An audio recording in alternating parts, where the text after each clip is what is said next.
după seria de meciuri bune din startul returului, victorii pe teren propriu categorice cu CFR Cluj și Dinamo, chiar favorită la titlu, dar o echipă a Craiovei care își propune să revină în Europa și să obțină succes în meciurile importante care pot reafirma statutul de campion a provinciei, o echipă care a câștigat de 4 ori titlul în istoria ei.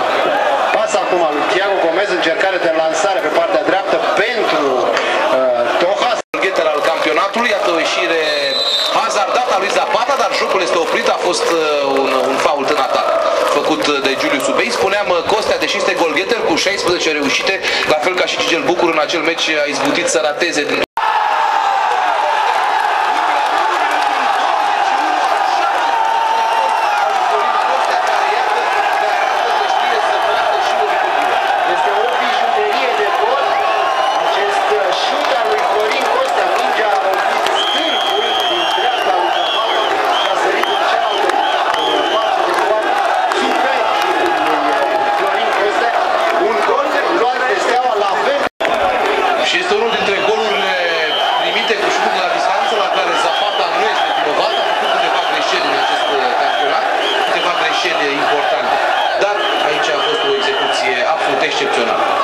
E adevărat, a fost, dar era pe jumătatea de poartă pe care și-a luat-o în primire Zapata, această lovitură liberă. E adevărat, executată foarte bine. Centrarea acum deviere și din nou nu offside. Este offside la această reușită a lui Dairo Moreno.